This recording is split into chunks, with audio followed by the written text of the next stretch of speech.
It is my honor to introduce our commencement speaker. Garry Kasparov is renowned in the history of chess and is known as the greatest player and champion in history. He was world champion continuously from 1985 to 2000. His list of chess accomplishments is lengthy, but he has also given back to the game by establishing a foundation to engage children around the world in this game of chess. Mr. Kasparov is known worldwide also for his commitment to social justice and his prominence as a leader of the Russian pro-democracy movement. He continues to be an outspoken critic of the Russian government. He has started a nonprofit human rights foundation to protect human rights and individual freedoms around the world.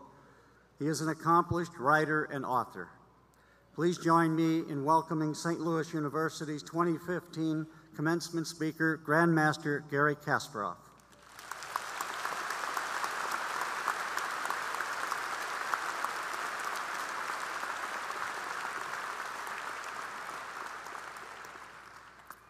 I need my glasses to look more academic. Thank you, everyone. My thanks to President Pistello for having me here, the first commencement for both of us. It's an honor to be speaking to you all and to receive my honorary doctorate from St. Louis University. That is especially true considering the two other honorees here today, Anita Lyons-Bond and Jean Kranz. There could be no better examples of the power of dreams, values, and courage that I'm here to talk about. And thank you, Rex, for that flattering introduction. However, he omitted one important fact about me, that I was born in the Deep South right next to Georgia. That is, in the Deep South of the Soviet Union, at the shores of Caspian Sea in Baku, Azerbaijan, right next to the Republic of Georgia. And I hope you can understand my Southern accent. I also hope you have read about the USSR in history books. It's an odd feeling to think that most of you were not yet alive when the country I was born in ceased to exist in 1991. It's always difficult to explain what it was like to be born and raised in a totalitarian country to those who have enjoyed the fruits of freedom and democracy from birth. To make a modern metaphor, I would say it was like being the only kid on the block whose family doesn't have internet or television, and your parents keep telling you how lucky you are not to have those things.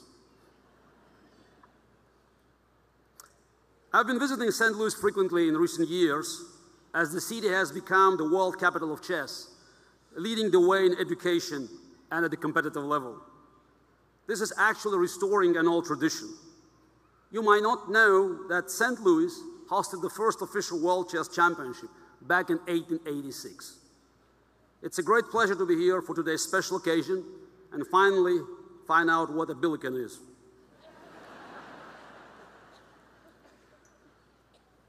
When I was a little boy growing up in Baku, my mother told me I could become the world chess champion someday.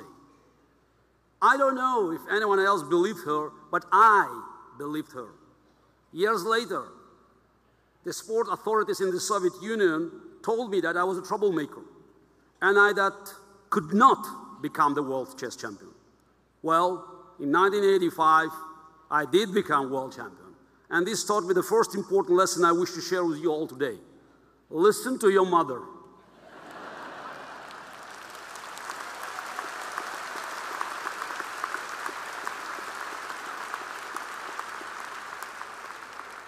Six years after that, the Soviet Union and all of its sport authorities ceased to exist, while my mother is still going strong.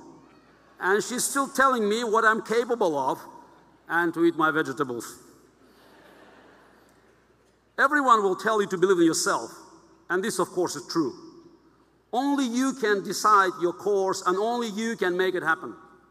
But you must also listen to those who believe in you and to take strength from their love and from their support.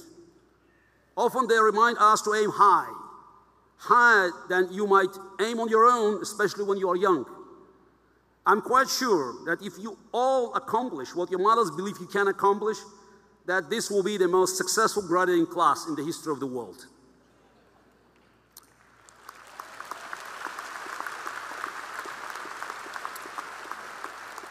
And for those of you who lost a parent or parents at a young age, as I lost my father when I was 7, your achievement here today reflects a special kind of strength. We are all shaped by absence as well as by presence. And by the way, as soon as this is over, I have to hurry to New York for the graduation of my eldest daughter, Paulina. And so, congratulations as well to all my fellow parents of graduates. Well done, parents. We did it.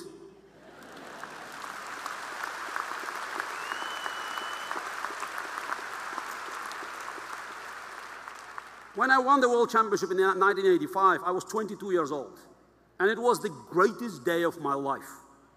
I imagine today is a similar feeling for many of you. You are young, you are strong, and you have a long-time goal in your hands. On that day, in 1985, a strange thing happened.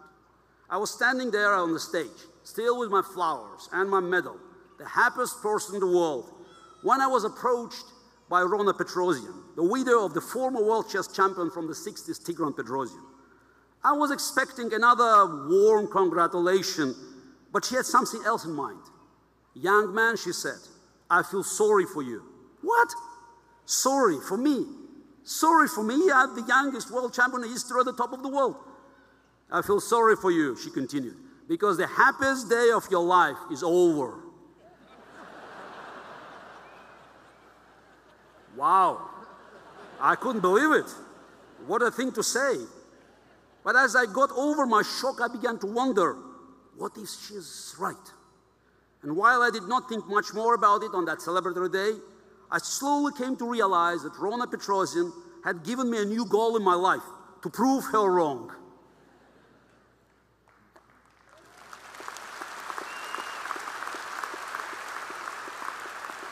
And now I realize she did me a favor that day, and so I'll pass her gift on to you. Is the happiest day of your life over? Or do you already have a new dream, a new goal, a new plan? Graduation is about the future, and not just about your future. Few people expect to change the history of the world, but in some way, you all will. And it's up to you to decide if you will change the world with your presence, or if it will change in your absence. Watching the news, looking at the many problems and crises we face today, it's easy to feel like a pessimist. Inequality is at record levels. There is an uncertainty over the impact of all the new technology in our lives. There are worries about violence from terrorism and dictatorships. And also, I spend a lot of my time analyzing and discussing these difficult issues. I'm an optimist. I'm an optimist because I believe we have the power to change things. We're not helpless spectators to economic cycles or the force of history. We have the ability to take action, to change the course of the world. You all have that ability. By dreaming big and recapturing the spirit of risk and innovation, we can do something about these problems instead of passively biding our time. Dreaming of changing the world means being prepared to take risks, to sacrifice, and to fail, and to try again. When I retired from professional chess 10 years ago to join the pro-democracy movement in Russia, many people thought I was crazy, and some of them told me so. I was still the #1 player in the world, after all, and challenging Vladimir Putin's dictatorship was far more complex than the black and white world of the chessboard. Of course, I understood this. In chess, we have fixed rules and unpredictable results. In Putin's Russia phony elections, it's exactly the opposite.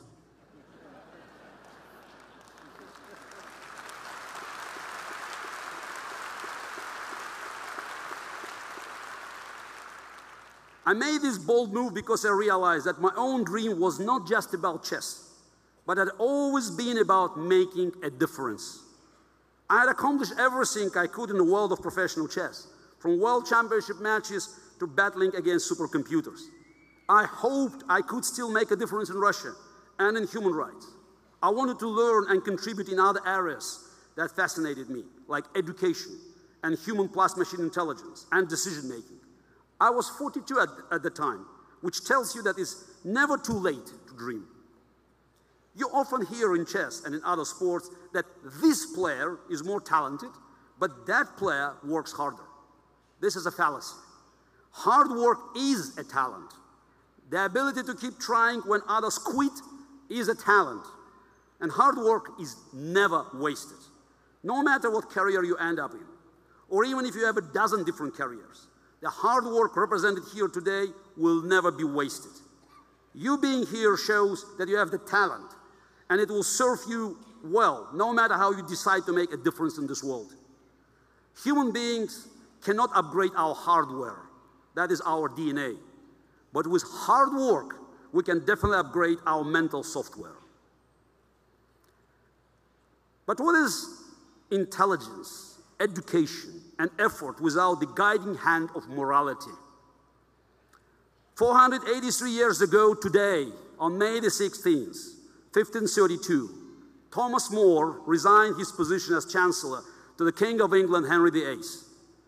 3 years later, More's downfall was completed with his execution when More said that he died as the king's good servant, but God's first. Thomas More was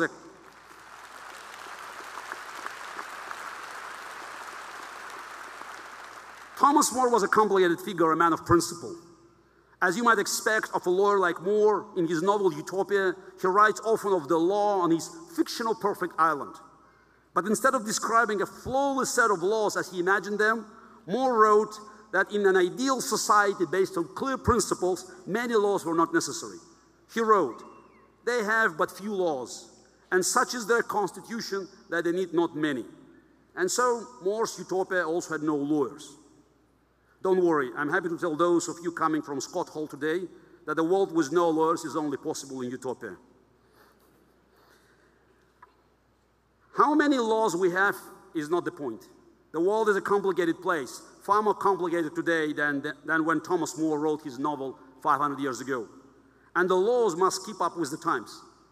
What has not changed, what should not change, what cannot change is the need to base our laws and our lives and our dreams on eternal human values. We can fight for our values, or we can trade them away for comfort and temporary security. This is a challenge for all of us in today's globally connected world. Every day we make choices, large or small, individuals, companies, entire nations. Are these choices guided by the values we treasure? Are we loyal to the principles of individual freedom, of faith, of excellence, of compassion, of the value of human life?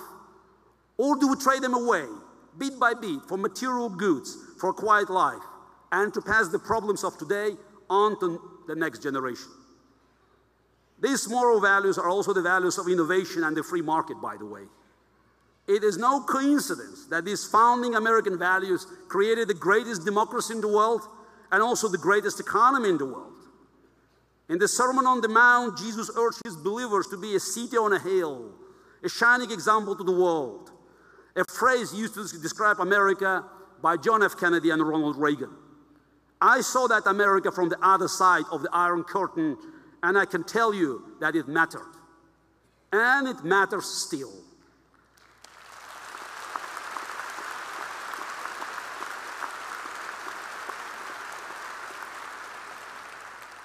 If America is to continue as a light of the world, it will be up to you and to your generation to hold fast to these values and not to trade them away for a safe and stagnant status quo. Risk is not only for entrepreneurs, risk is for anyone who will fight for these values in their lives and in the world every day. On my 6th birthday, I woke up to find an enormous globe next to my bed. It was the best present I ever received. I had to rub my eyes to make sure it was real. My favorite childhood stories were the ones my father read to me about the voyages of Marco Polo, Columbus, and Magellan. Our favorite game was to trace the journeys of these great explorers across the globe. These are the last and fondest memories I have of my father. and this love of exploration was his greatest gift to me. We have heard time and again that the frontiers have all been explored, and every generation likes to say that everything important or easy has already been invented. Unfortunately, believing in this can become a self-fulfilling prophecy. If you think there's nothing new to discover, why try? Why take risks? Why leave the house? St. Louis was once the beginning of the unknown, the gateway to the frontier. Imagine if the pioneers had stopped at the Mississippi, the way America hasn't sent a man back to the moon since Eugene Cernan in 1972. We cannot turn back. We cannot stop. We must not settle for good enough. Life is more complicated today, yes, but our tools are infinitely more powerful. It's easier today to reach Mars than it was to cross the oceans in the time of Thomas More. At least we know where we're going and how far away it is. Columbus and Magellan had no maps, while everyone here has a GPS. Can you imagine Columbus trying to get a venture capital today? You want to go where? You don't know, and you don't have a map. Today, you all have a device in your pocket that can instantly communicate with half the people on the planet and access every piece of information in human history. One iPhone has more computing power than all the computers NASA had combined back in 1972. But the raw computing power isn't enough. We need human creativity and human ambition to make a difference. There are still new frontiers today, and a limitless number of new inventions waiting to be discovered by people with curiosity and courage to look for them, and the freedom to do so. It will require belief, hard work, and the values of innovation and liberty. It will require your belief, your hard work, and your ideas. You might say you aren't ready for a new challenge right away, that you want time to relax, to celebrate, to rest on your new laurels. I'm sorry, but the world will not wait for you. The world needs you now. Today, you have fulfilled one dream, and tomorrow you set course on a new one. And if you always have a dream, the happiest day of your life is never over. Thank you, and God bless.